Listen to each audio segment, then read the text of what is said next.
And we're live? Hey guys. Are we live? It is Scotch. Two dummies tonight. And there we have it. And we have two dummies on location. The other Bourbon Shenanigans is on location. Everybody's like Bourbon Shenanigans is on a beach. I don't know that counts as being on location. Well, he's on vacation. On location. All right, fair enough. He may be drinking, but who knows? I'm sure he's drinking. I don't know if he's drinking bourbon or not.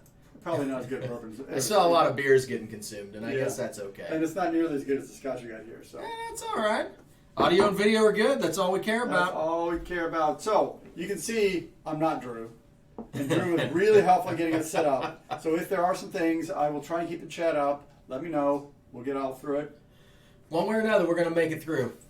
Scotch is going to help us get this done tonight. Yes, I can tell you that right now. So, what's everybody drinking tonight? Happy Thursday, Andrew. Happy Thursday. It has been a crazy week. This guy just got back from traveling the world. I went up to Niagara Falls, went into Toronto, and tried to hook up with Rob on Tuesday, and it just didn't work out with stuff with the family, and just didn't happen, which kind of sucked because he was drinking a 41-year-old Canadian club that Did you night. not get into that? We left early, so I couldn't stay, but I hope he had a good time. It sounds like it was a good event, so I'm sorry I missed out on that one. But I made it home just in time for Thursday night. Wouldn't want to miss this one. So I hooked Andrew up with a taste of a bottle that I bought. I'm slapping people's hands to get them out of my booze. I've got two bottles that are secret that are mine right now. One's a Lagavulin 16, Yep. which all these guys have at their house, so they can keep their mitts off of mine. And then I had Mark pick up a SMWS bottle for me that I tried while I was in Chicago. So it is a 10-year-old Glendronach. It is obviously cask strength. It's just a hair under 60%.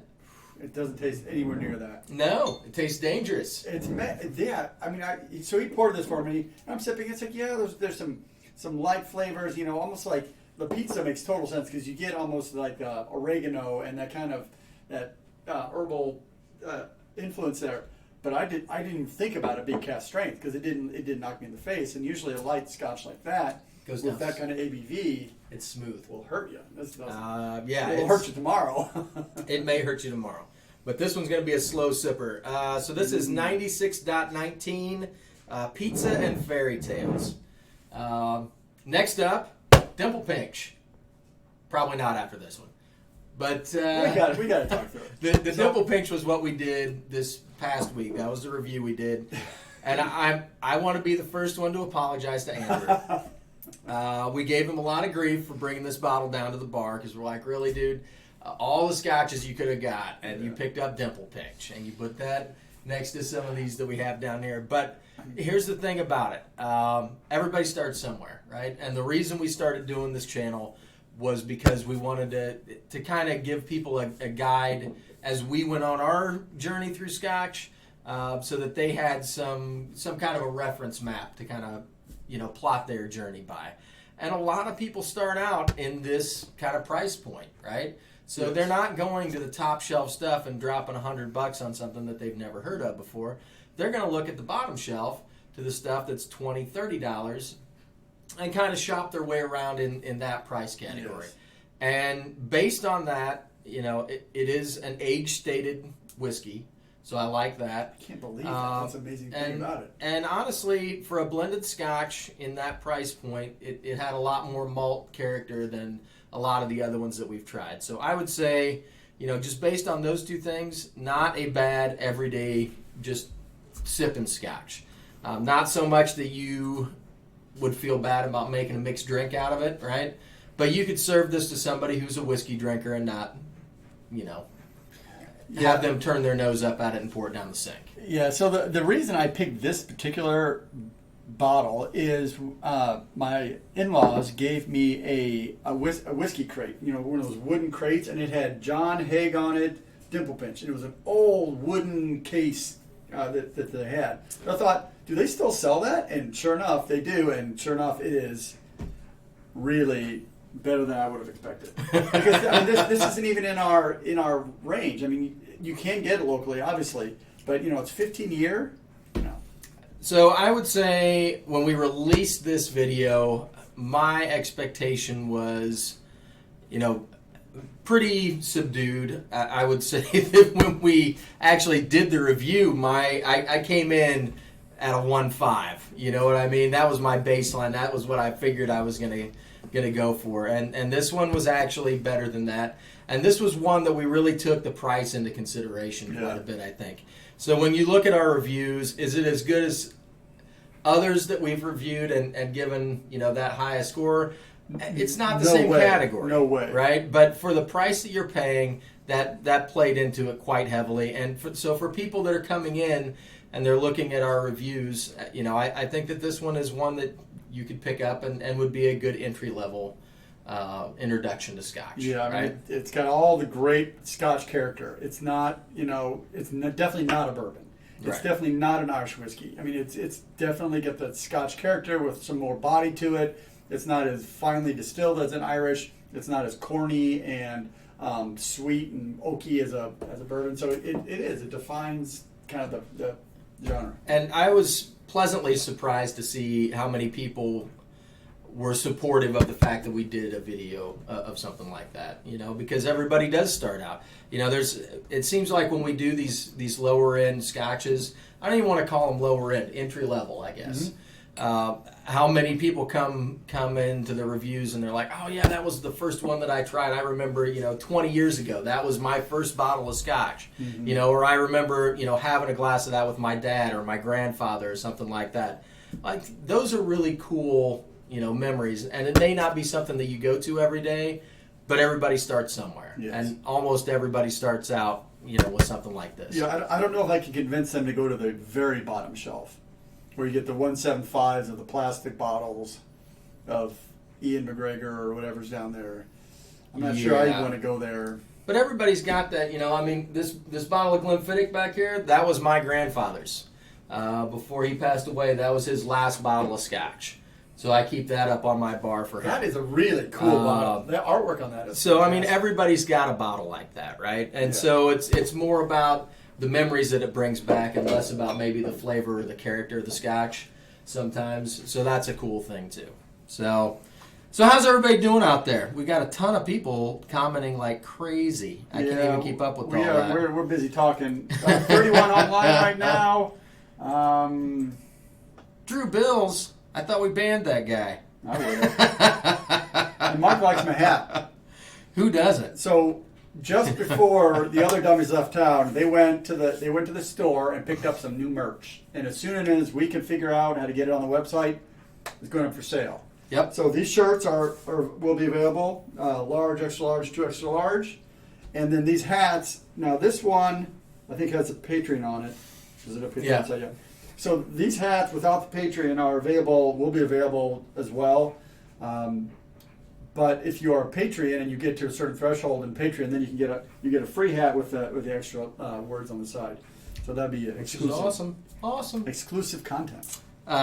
Whiskey Ace said he just acquired a 1970s Dimple Pinch, which would be pretty awesome. I will say that every old whiskey that we've managed to acquire has far exceeded expectation. Exactly. If you open that 70s, we might want to try a sample to put it side by side. It's funny because we've had like that Dallas Dew up there. Mm-hmm. Superb. But they made it, you know, it was different grains Different back grains, then, yeah. and they had a whole bunch of different stuff going on. I think I need to come down off the 60s ABV. I gotta take a splash of this. All right. Let's go for the I'm with you. vintage. I love the bottle. It's got this gold wiring. It's like a Coca-Cola. It's like Coca-Cola. fishnet stockings on your Scotch and already. the fancy. Drew says to turn the Yeti mic up a little. Again? I don't know. All right. No, that was 8 minutes ago. Oh, I already did that then. So yeah. So admittedly, you're not getting a fancy cork on it, but you know. You know what it needs is one of those plastic pour things that drive me insane. No, it doesn't. For the record, no liquor needs that on there. You know, we don't even have that much left in this bottle. Actually, where did it all go? Did we drink that much? I think we warmed up with it a lot. Because I All kept right. pouring it, because you guys kept panning it, and We do that a lot. Just, I apologize tonight. I feel like, what we got going on here? All right, so guys, I have been not paying attention. Who all do we have on? We have a lot of people on. Stephen Gregor Dawisk. I've not seen his name before. He appreciates a bunch of reviews. Yes, I'm telling you. There you go. Yep. George Kaplan doing large. Hey, man, whiskey. I'll tell you what, everybody's got a different price point. You know what I mean? Like some people can go buy a $5,000 bottle and it's not a big deal. Some people like a $20 bottle, and that's all fine, you know. So we try to do a little bit of everything, and I've got another under 30 review that I'm gearing up, so that'll be coming up pretty soon. So we're going to try and keep that series going for a little while. I don't know, we got a bunch of stuff on the board. I've got a couple videos I'm going to record on, what is it? I was going to do it on September 31st. Then maybe I'll move it to Yeah. November 31st. No, admittedly, they give me a hard time, and I deservedly so. I got some great ideas for videos, but trying to find time and coordinating with everybody to do it is difficult for me. This guy does it because it's his house. It's easier for him. But. I don't know if it's easier. But we make time to do it. Yeah, we'll do it. I will say, since you were talking about merch going for sale, we do have something going for sale tomorrow. Oh, yeah. So I was on vacation. I was out of town this week, or it would have already gone up. But tickets for our Highland Park whiskey dinner will be going up on our website tomorrow. And we'll put them out on Facebook and Twitter and it's Instagram. It's going to be fire. So you'll be able to go and buy the tickets tomorrow. So here's the deal. We finally got everything finalized with Kevin, the HP and Macallan ambassador. Will be leading the dinner. So we're going to start out with a dinner paired with a flight of scotches. So good. And it's Highland Park. It's, what do they call it? Peat and Meat is the theme of the dinner, if you will. So we're going to do a smoked meat and artisan cheese platter for the first course. We're doing a wild boar meatball with this artisan blue cheese that we found from Rogue Creamery that's just fire. It's probably the best blue cheese I've ever had in my life. And that's getting an apricot compote with it, so it'll be kind of sweet and blue cheese and smoky, so that'll be awesome with the scotch. And then our main course is going to be a Spanish pork loin with a wild mushroom jus, so that'll be awesome. And then there may be another special bottle that we'll taste after dinner. In addition to the dinner and the flights of scotches, we're also going to send everybody home with a bottle of Highland Park Magnus, a tasting glass, a Glencairn glass with the Highland Park logo on it. Yep. And then everybody that wants to stick around can stick around, and we're going to do our live show after the dinner that night. That's going to be so fun. So that's all for the one price. Yeah. Not so bad. So that'll be really cool. So if you guys are in the Indianapolis area or can get here halfway easily, this will be on, what's the date?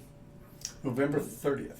Yes. Friday, Yep, November 30th. November 30th. So it'll be the Friday after Thanksgiving? After Thanksgiving, Yeah. yes. Well, a week after. yeah. A week and a day It's after not on Thanksgiving Thanksgiving weekend. Yeah. It's yeah. a week No, after it's not. Thanksgiving It's weekend. not there. Yeah, I just can't imagine. That is going to be so awesome.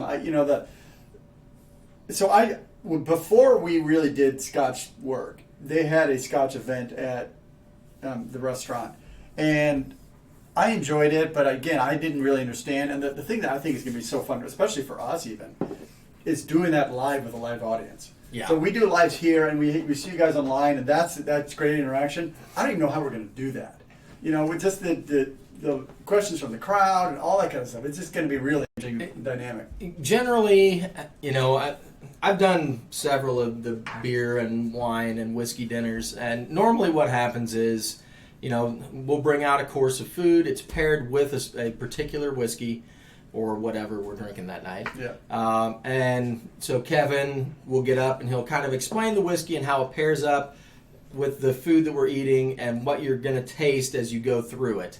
So that kind of gives you kind of some guideposts to go off of. And then a lot of it is just interaction around the table, what people taste, what people smell. So it's kind of like what we do here, really. Yeah, it really is. But I think that'll be a good opportunity for us to be able to go around the room and talk to people and kind of encourage some discussion. So I think it'll be a really fun evening. It's going to last for a while. It'll probably be like a 3 or 4 hour event. Yeah, I mean, if we start dinner at 7 or 7:30, and then we go live at 10, it's going to get late. Smoke them if you got them. No, it'll be. We may change around a little bit some of our formatting, but I think that it's going to be a really fun evening, and I'm excited to see what they bring. The Highland Park ambassador was. It seems pretty excited about the dinner and what we've got going on. So I think that'll be a pretty fun deal for everybody involved. And it's always educational too. I mean, I enjoy the interaction we get, and having an ambassador there to kind of guide that many people through is a lot of fun. So, really? So I don't know if this came through yet, but Drew is kind enough to help us out with the super chat because we're not good enough, just the two of us. So we need extra support. Yeah. Okay. You know what we need? We need better Scotch. Yes, because there's only two of us. It's not such a big deal to drink the nice stuff. Now, the Dimple pinch, you can see him. He's essentially shooting the Dimple pinch because right after that cast strength, it's soft. There's not much to it. It doesn't have that much bold flavor, but I will say it still has a nice malt character to it, though. The nose is nice. I mean, it is clearly Scotch and not anything else. Is Drew the stream boss now? No, of course not. I hope not. He needs to donate more money then. I like how you think. I haven't seen Bob and KB on, so he's got a shot KB at it. is still the boss. Have we released this yet? Can I drink this? We have not released that. All right, But we'll stay out of There's that. a bunch in there, so. We'll stay out of that one for right now. Are there any of the SMWS that we can touch? How about that 20? I like that. Oh, Mark Broda! he's in a bidding war. Oh. Drew's a cheapskate. Wow. You know what? Mark Broda, we're going to toast you with a glass of this Ball Blair 90. That's a great idea. So one thing that we do need to point to is the reason Mark and Drew aren't here is because they are going to Wichita for the Scotch. Let's go.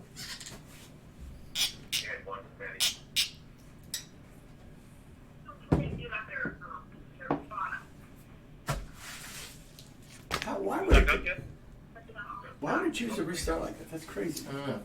No, it's going to take long enough to reboot the computer. No, it's already running. It never went all the way down. They just loaded some updates or something. I don't know what the hell it did. I can assure you that we didn't tell it to do it. That cuts into my drinking.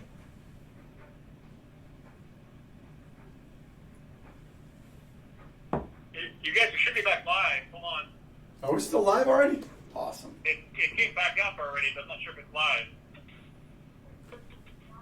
It says we're still streaming. So I'm waving. Are we still streaming? I'm waiting to open this Ball Blair until I know people are watching. Back for chopping. Back and all good. All right, so Mark just Are got we the good? stream boss. So I don't know. Hang Wait, on. Drew's wait, still, Mark's the stream boss? Drew's still working his magic. But while they do that, Ricky Rush that thing. Hey, KB just chatted $50 super Chad. He's gonna take my stream box. I like that. Mark, So, don't let him do it. So You what I'm kick going to do in. here is I'm going to open this ball Hey, you're player back 90. out, guys. I'm dogging off. All right. We're cool. Thank you, Drew. And so KB's apparently broken that he got taken over by Mark. So we're all right. So I got to open some windows here. Talk amongst yourselves. All right, we're While going I to talk pour amongst this. ourselves. We're talking about going to Wichita. Yeah. So, and that says bad. Is that Well, bad? that's, I don't know. I blame Drew. I'm having buffering issues. Yeah, we're skipping some frames going out, but let me see if I can get into some more tabs here. See what the stream looks like. Mm.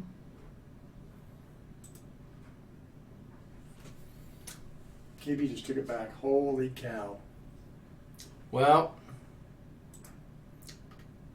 do we have... You know what I can't believe is that we still have 40 people watching. The stream I'm not looks sure good. that we actually... Did we go down all the way? I don't know. Well, don't do that.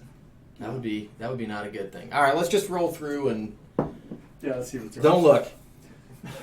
I got to pop up Super Chat, though. Right here, man. Oh, yeah. And then KB says we're fine. So All right. thank you, Don't KB. Thank you, Tamar. Is that who put the other one in with the while we were down? Tamar was nice enough to pinch off a $25. pinch off $25. We appreciate you Thank you guys. very Thank much. you. And KB took the stream boss back fully. I don't blame you for not letting Mark have it. Nope, I don't either. I think I would probably put in $50 to keep Mark out of there. God knows what he would do if he was a stream boss. Yeah, this is Makes Scotch. you This shudder. is Scotch for Dummies, sponsored by Mark? a Scotch. No. A dummy. No. No, you can't have a Scotch whoring charge. All right. All right. So Drew says we're good. So we were talking about Wichita. Kansas. Scotch Test Dummies have been pretty much a leader in the whole whiskytube community, trying to, just they do many more whiskeys than we do. They do American, they do Irish, they do every kind of whiskey that they can find, and they've been doing it for 5 years today. And so they're running a celebration in Wichita tomorrow and Saturday, and two of our dummies, but we've been at it for just about 3 years. Have been kind of following them through the path. They got us on to the idea of the coins, and they've given us ideas on ways to do merch, and even to the point where they've given us advice on, if you're going to be shipping coins, use this method, use these kind of containers. I mean, everything. They've just been really, really mentors for us in that. And so I'm thrilled that they're able to go to Kansas. I think it's going to be a great time. They've got a couple events. There's going to be a lot of just hanging around, talking, drinking scotch. Everybody that's coming in is bringing their own bottles, and it's just going to be a great time. Unfortunately, my son is in band, and this is a huge band, like pseudo-national weekend for us, so I can't go. And he just got back from... I got back from traveling today. So we're unable. right after they left. So it just kind of was the way it worked out. But they're going to have a good time, and they'll be representing us out there. So over the next few days, they'll be involved in all of the goings-on that are planned for the Test Dummies Big 5-Year Reunion. And in honor of that, if you haven't gone to our YouTube channel and checked out That's the key I wanted to the video that Drew put up for their 5-year anniversary, it's really cool. It is worth fantastic. checking out. So Yeah, Drew got feedback and videos from a lot of the other whiskey tubers, and he pieced it all together and kind of talked through the history, their evolution as Scotch Test Dummies. It's like ours. If you look at our video, we're like, we're horrible. I can't wait till Drew does our comparison video. This is whiskey. We got big ice tumblers. We cubes got and- ice cubes in there. We don't. I mean, we're learning, and that's the beauty. That's why That we're was the dummies. fun part. And Yep. their videos were, Exactly the same. yeah, they were Pour doing the same lighting, stuff, which is in the awesome. kitchen, all that. And they were all over it. So good on them. They've come a long way. 5 years later, they've got a lot of people that they've influenced, and that's a really cool. Yeah, they're thing like to do. 8,000 subscribers or something. Now, so So, they've really which gotten big. is awesome. But the video is really cool, and there was, I don't know, how many people did he get on there? 8 or 10 at least. I don't remember. I don't know the exact number, but there's quite a few YouTubers at the end of it that, you know, congratulate him and stuff, and it's definitely worth watching all the way through. It's a lot of fun. So other than that, we talked about the Dimple pinch. What else you got, man? How you feel about that Ball Blair? Ball Blair 90. It's funny because it's got a bourbon-esque quality. That oakiness in the Yeah, it's got a really oaky flavor profile, but it doesn't have the sweet corn influence, and that's where the differentiation occurs. Yeah, it definitely gets that oak. It's a really interesting glass. Yeah, and I'm not as versed as bringing up Scotch in the News or websites that Drew is, but we do have Scotch in the News. We don't have any games tonight, but we do have Scotch in the News. And, you know, this is a big week for Johnny Walker, or a big couple weeks. They're releasing that White Walker. Yep. And I know No Nonsense Whiskey has a review out on it already. I don't know if Jason Whiskey Wise has one out yet. And there are a few other reviews out there, but we need to get a bottle of it because I want to try it as well. It's weird, you get different reviews from different people. So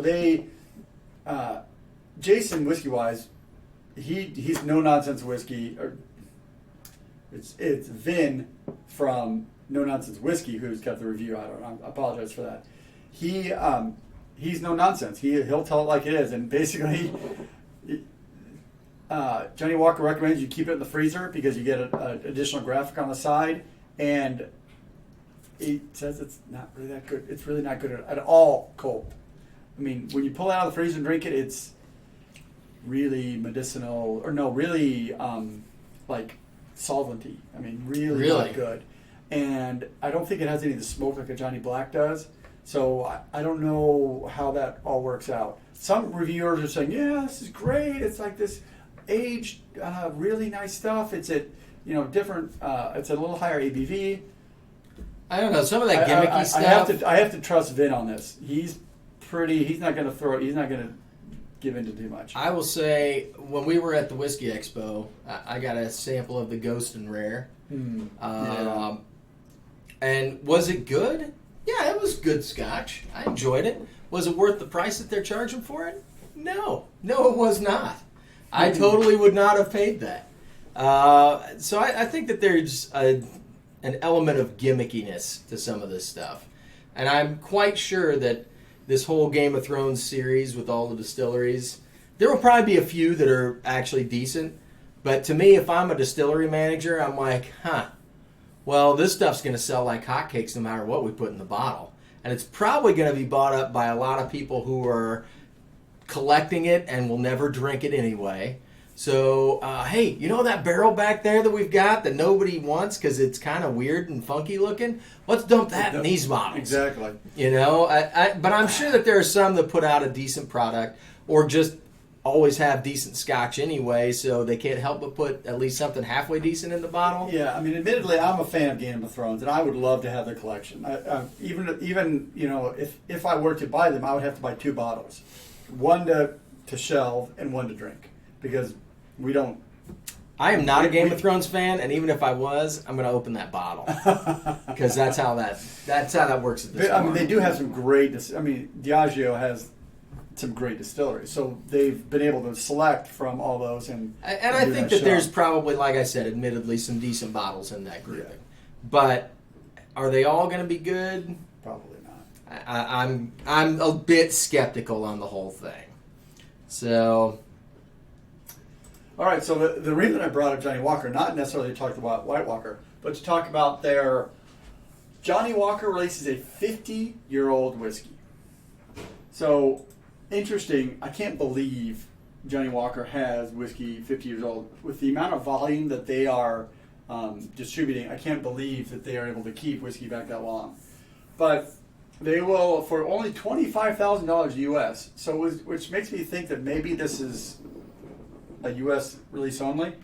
A black Baccarat crystal decanter with bespoke cabinet, not a box, a cabinet. The expression has been blended from 6 whiskeys, each matured for a minimum of 50 years. We had a 50-year-old whiskey. It was fantastic. It was excellent. But a blend of 50, that's almost sacrilege to blend 50. But maybe they were off. Maybe there's some of those kind of weird bottles. I don't know. I mean, you know, the other thing about it is if you leave whiskey in a cask that long, like sometimes you'll just get, you know, maybe whiskey that's not quite right. You know what I mean? Maybe the ABVs get a little too low, you know, or you've got some other issues, and I don't know. So the more I read about this, the more these are almost all closed distilleries. That's kind of fun. Includes malt from Glenalbin and Glenry Royal Distilleries, which fell silent in 83 and 85. So they've been closed for 30 years. As well as Blair Athol, which continues to operate. But then it also has grain whiskeys from Caledonian, Cambus, and Port Dundas, which are all closed. So these are mixes of scotches you can't get, even new, which I thought was interesting. I thought Port Dundas was open again though. Maybe not. That one I'm not sure about.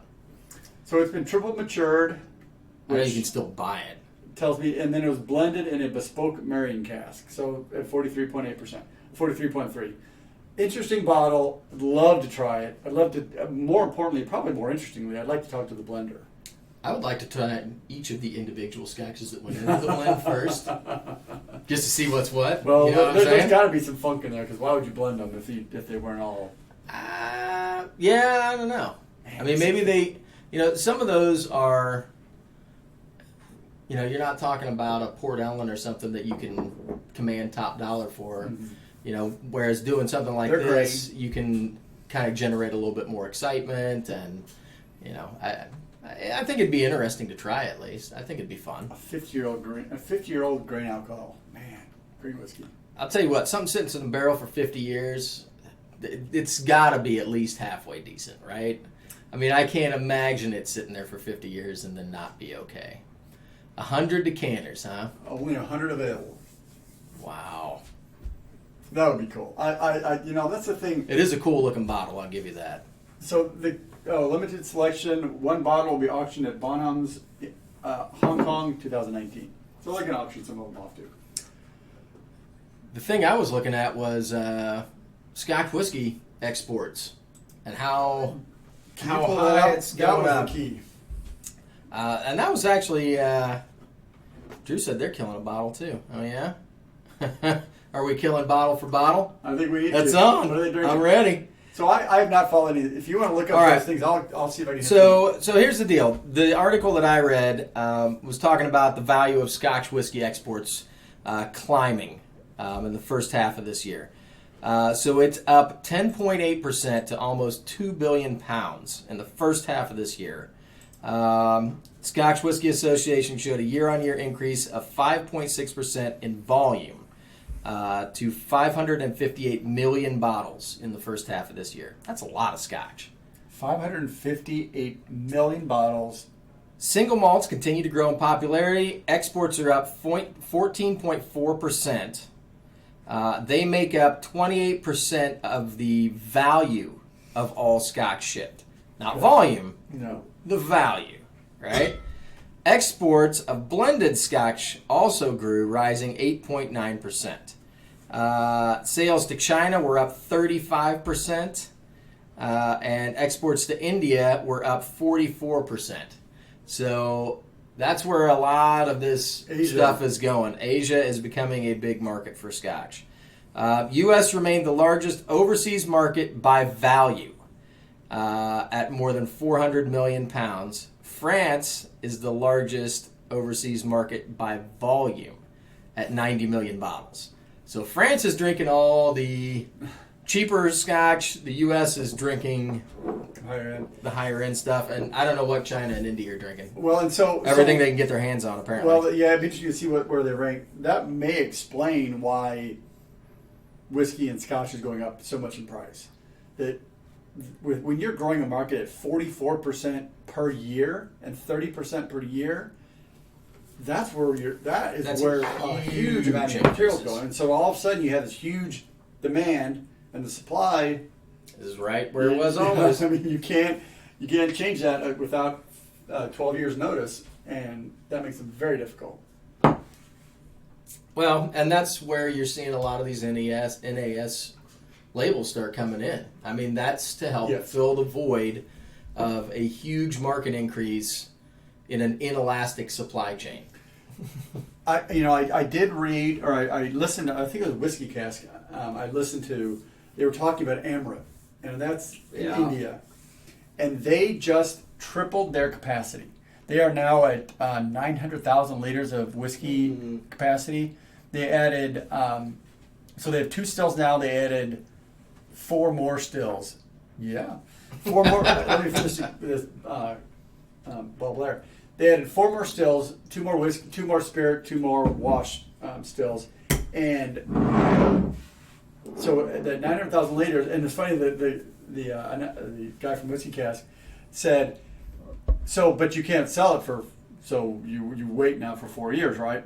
Like, well, we might be able to get some material out in 3 to 4 years, but yes, we are now producing 3 times the whiskey, but we can't sell it, and that is the kind of issue when you're going up 30% per year. You need double the capacity in 2 years, and you can't make it that fast. From a manufacturing perspective, I don't know how the whole whiskey community works, and the whiskey. Well, here's the problem, and you can look back for historical Yep. evidence of this. You get these booms and busts, right? So right now, it's hot. You know, if you're a whiskey, it's hot. But I also have read articles, I don't know if anybody knows this or not, Canada just legalized weed. Yep. So I've been reading article after article from all of these big money players that, it's funny, 30, 40, 50 years ago, it was all the hippies and the counterculture that were like, oh, we're going to sell weed and everything's going to be cool. But it turns out when weed's legal, hippies don't have money to go out and start a big money plantation. You know who does? Beverage companies. And strangely enough, that's who's getting into this game. Which I always assumed that it would be like cigarette manufacturers who would be positioned to do that. But it turns out, for something like that, it's almost like a craft spirit, right? You've got all of these different names and stuff. Yeah. So to have a product to sell, you've got to have a product that's consistent and that's safe and that people trust. There's got to be a branding involved in it. So you're going to go out and buy, your Marlboro joints, right? But that's what it's going to come down to. And so that's what they're angling for. And you have to have a distribution system.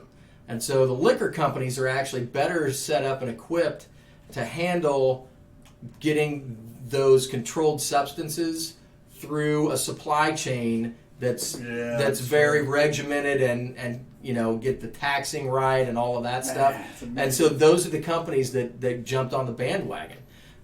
So companies like Constellation Brands, and there's a lot of beer companies that are getting involved in doing cannabis infused beers and stuff like that. I don't know how all that stuff works, but That doesn't sound good to me. But the point is that everybody's hot on the whiskey right now, but in 5 years that may not be the case.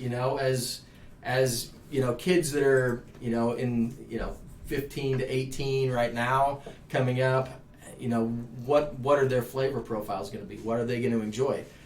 Most people don't enjoy what their dad drank. You know what I mean? Nope. Like, that's just not what they go to. They usually go to the opposite spectrum.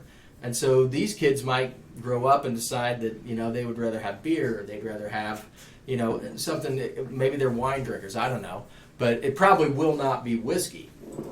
And so whiskey growth is going to be generated by, markets like China and India are obviously going to continue to generate growth as those brands penetrate the market. But I think that you're going to see a lot of contraction of the market if those younger drinkers don't continue that progress. And so then you have all of these distilleries that have added all of this capacity, doubling and tripling their capacity to try and keep up with demand. that all of a sudden have a glut of whiskey that they don't have anything to do with because the market dropped out from under them. And so that's why you see all of these distilleries. When you look at the history of this distillery, it's like, oh, well, it closed down and then it reopened. And like that's kind of the history of not just Scotch, but whiskey in general. I mean, you know, that's boom and bust is kind of the way it works. Yeah, I mean, you look at the mid to late 80s, there were distillers closing left and right.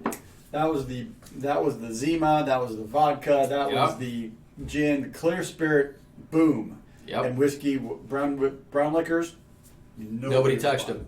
This guy did. In the mid 80s. Oh yeah. Well, maybe not the mid 80s. Let's say early 90s. How about that? So distilleries were closing then, and that's when Port Ellen closed, and that's when a lot of these places closed and Glendronach closed for a while then. But now in the 2000s and later, they started coming back because if you're owned by a large conglomerate like a Diageo, it's not as big a deal. They close down for 5 years or 10 years knowing that those markets are going to come back. Mm-hmm. You know, it's all cyclical. Mm-hmm. You know, and they're just going to sit on that stock until, you know, now it's a 30-year-old instead of a 7-year-old, and it's worth a whole lot more money. I mean, they can make some serious money. Right. You know, but those mom and pop distilleries that, you know, are, you know, that's their source of income, that makes it a lot harder to do. They can't, yeah. You know, so the only thing I can say is that helps us as a whiskey consumer. Because I love, they closed because Diageo is evil. Yeah, you're right, Cato. See, I enjoy talking to guys like Cato because, you know, he's got a huge whiskey collection, but he bought it when everything was, you know, they were trying to give that shit away. Distilleries are closing down and you're getting, you know, fire sales on the stuff that's left. That's what I'm talking about. A lot of discussion online. I've not been paying attention to the chat. I've been so busy talking and drinking. I know Nightbot's talking. Nightbot. Hey, Nightbot's there. So, hey, if everybody clicks like, he'll show Eric his, anyway. So, questions going through. Glenmorangie 25, $350. Is it worth it? I have not had. I don't remember. Have we had the 25? I don't think we had the 25. So I love Glenmorangie. I know there was somebody earlier that was talking about the Star. That is one of my favorite bottles from them. It's got that clean new whiskey from Glenmorangie, and then they put it in those nice Missouri oak barrels, and it has this great butteriness to it that is fantastic. I don't know if they've done that with 25. I unfortunately can't speak to it. I'm sure there's people online that have. I'm sure KB or Bob probably have, and maybe Tom have tried it. We have not. So, but that's a hefty price tag, man. I don't know. I'd have to look around a little bit on that one. What else we got going on? Drink Scotch out of a solo cup. Well, bud. Done that. I can't say it's necessarily a bad thing. Wow, there's lots of great discussion going on here that I missed the whole time. Has Night not declared a gender? Does it need to? Nightbot's one of the 5 recognized genders that the Native Americans used to have. Wow. How about that? So John was talking about Lagavulin 8 for $57. Yes, that is a steal. Every day. Yeah, that sounds every amazing. day and twice on Sunday. Yeah. I would definitely buy one of those. I would put it down in my private selection cask that I pour to everybody anyway. I don't know why it matters. Well, it's not as easy. If it's down here, when you look back at the bar, you're not like, oh, look at all the great Scotch. Look at all the great whiskeys we have. Kind of hidden. I'm still going to slap hands. Yeah. I know somebody's going to pull that bottle out. It is what it is. I'm bringing my own Glencairns to Kansas. Damn right. I take them on fishing trips. I can't drink out of a plastic cup.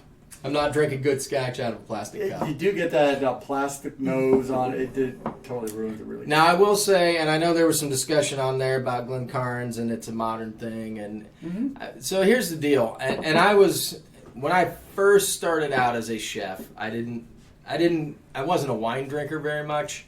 And so I was a little skeptical because when you start looking at wine glasses, I don't know if you guys know this or not, but there's a gajillion different glass shapes. I mean, depending on what kind of grape the wine is made out of, where it was made, you can get all kinds of different stemware designed to set off that particular wine, right? Yeah. And I thought, that's total bullshit. Like, there's no way I need 38 wine glasses, right? But it turns out that there are definitely some, I don't know that you need to buy into all the hype necessarily, but there's definitely something to be said for a shape that lets the whiskey air out, lets you swirl it, and then concentrates the flavors or the aromas up into a narrow neck so that it really blasts your senses and lets your nose really grab a lot of those flavors. Because you taste with your nose. And so if you're not getting all the aroma profile off of the whiskey, then you're going to miss something. So I can tell you that when I drink out of a rocks glass, it's not the same experience as drinking out of these. It is not. And I miss quite a bit. Now, if all I have is a rocks glass, I'll drink out of it because I don't want to drink out of plastic because it gives it that weird funky taste. Yeah. And it messes with my booze, and I just can't have that. I'll drink out of the bottle before I drink out of the plastic cup. Done that too. Right? Right? You've all been there, desperate times and all that. In the middle, a boat in the middle of a lake. What are you going to do? But a glass with a neck that narrows down does concentrate the aromas, and it does make for a different drinking experience. Yeah, if you've ever tasted whiskey with somebody that is really an expert at it, my best experience of that this kind of discussion was with Dan Crowell. He's Glenn Mo Ardbeg Dan on Instagram and other social media. He talks about how to taste it, and you draw it into your mouth and you let it roll back, and then you actually bring it a little forward in your mouth and draw air through it, which brings more of those aromatics into the nose and those kind of things. And all of those are important. If you're not going to that extreme and you just drink it out of a glass, by just putting your nose into the glass where you're sipping, you get a lot of those aromas, and it combines with the palate. So one of the I saw the Whisk was talking about he gets more notes out of a tumbler. That may be. It'd be interesting to compare them, because with a tumbler, you probably get more palate notes, but maybe less kind of overall notes because you're not combining the nose and the palate together. It'd be interesting to do a side by side with a tumbler and Glencairn. Now these are the big Glencairn, so they don't focus quite as much, but I think there's more surface area in these. The glasses I hate? Martini glasses. You Yes, know why I don't drink stupid. martinis? Because of the glasses. Total crap. All right? It's a glass designed to spill my drink everywhere that you can't drink out of. It's horrible design. I don't know who thought that was a good idea. I don't know why they would do that. Yeah, you lose everything about it. Now I do like martini though. Yeah. Gin martini. You know who makes a good glass? Hurricane glasses. Those are no joke. Wow, you extended the shelf. No, I moved them. Where are It they? doesn't matter. Down there. Lee's not on, but that's a glass. Right? That's what you put your whiskey in. So, you go down to Pat O'Brien's, you get the glass, and then you go down to Lafitte's to get the Hurricane. Yes. Right? Yeah. Well, you can't pour that in there because you got to mix it. No, you want to pour out the one from Pat's and go get the one from Lafitte's, because they're the bomb. All right, so what do we got going on? It is 10 till. You know what? I can see that. Overpowering. I can kind of see that. And you know what? Occasionally you got to let the whiskey air out a little bit, especially if it's a stronger whiskey, if it's a cask strength, because it'll blast you in the face with that alcohol, and it just kind of overpowers your senses. Fishbowl. Telex, you're a genius. And Bud does the Bloody Mary in a big gulp.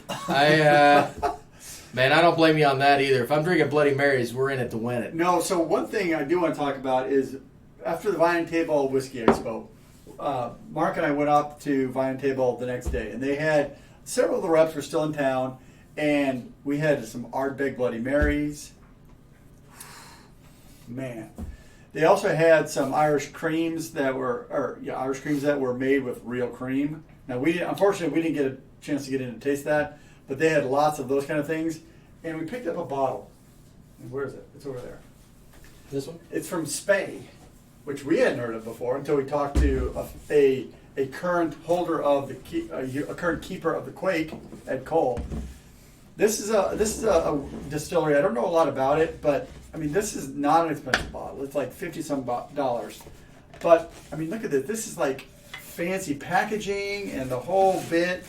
I don't think we're going to open it. We tasted this at the Whiskey Expo, and that's why we got it, because it's a really great bottle. We got Scotch for Geniuses got a drink. This summer they gave it to him in a martini glass. If they filled a martini glass to the top with Scotch, I wouldn't complain either. You have to say. First of all, they need to fire their bartender. True. He doesn't know what he's doing. No, at all. That's sad. Oh yeah, after show. Yes, we don't have. I was meaning to get to him. The Freud Portwood. What? I kind of want to go over to Telex's house and. Kirch is 2013 plus a more recent port cask. That sounds like a good show. I can You know- get behind all that. You know, I did crack that Kirch's Fino cask. Yeah? Not so bad? Not bad at all. We're gonna enjoy that over here for a review. Probably need to do that sooner rather than later because that's kind of a contemporary bottle. I'm excited about the Spey. Yes, so they had at the table they had the Fumari, which is the repeated smoky. They had another one that was more sherry cask, and they had just essentially their basic barreling. This one had the most rich flavor to it. We're gonna have to do a review on this too. Yeah, he had several good scotches that he was importing. And super knowledgeable, nice guy. Like, I would have bought 3 bottles off of him just because he was a cool guy, Yeah. right? But the Scotch was good too, so I can't wait to review that. Yeah. So, I'm. Yeah, this it's not widely acceptable, or available, but. But I think we should still talk about it and try and help the guy and get the word around, especially to all you Scotch heads that want to try the newest and best, right? This one was actually really good. So if you see this label up on the shelf and you're like, what the heck is this? Hey, what's Spey? We've actually tried it. It's really actually better. It's really better tasty than- stuff. And we'll get a review up of this one as soon as we can. Yep. So as soon as we get all of us back in town, I guess, right? Who else we got? Eric, yes. November 30th, tickets will be up. I'm doing the stuff on our website tomorrow. So tickets will be available for purchase tomorrow. If you guys tuned in late and missed it, November 30th, we are doing a dinner with Highland Park. It's a Pete and Meat. We're doing a smoked wild game and artisan cheese platter with the first course. Second course is going to be wild boar meatballs with a blue cheese from Rogue Creamery, caramelized on top, and then an artichoke compote, or apricot. You don't want artichoke compote. No. And then a Spanish pork loin with wild mushroom jus for the third course, and then there'll be maybe a special bottle to taste afterwards, and then we're throwing in a Glencairn glass from Highland Park, a bottle of Highland Park Magnus to take home with you that night, and then we're going to be doing the live show afterwards. So, And all that for Yes. what? so it's going to be $90 a person or $150 a couple. And the couple ticket comes with just one bottle, but you get all of the other stuff included. So 2 glasses and all of that So, stuff. if you're going to take the wife out on a date, if she likes whiskey, she has to like whiskey, of course, but take her $150 for dinner and a show, essentially, that's what we're doing. Yeah. Beat That's that. You can't beat that. And the food is fantastic. I cannot wait. Now, I'm almost more interested in the food than the whiskey. I think so. I know that we're going to have definitely 3 paired with the coursings, and then we're kind of strong-arming Kevin a little bit. Kevin, if you're watching this, we already talked about maybe trying to get a nice rare bottle. Lee, you missed out. We were talking about hurricanes earlier. Oh, shoot. But it's going to be a lot of fun. So if you guys are in the Indy area or can make it down, it is on a Friday night. So if you're traveling from, let's say, I don't know, Chicago, Tom, looking at you, you should be able to make it down. From California. Eric, Yeah, looking at Eric. you.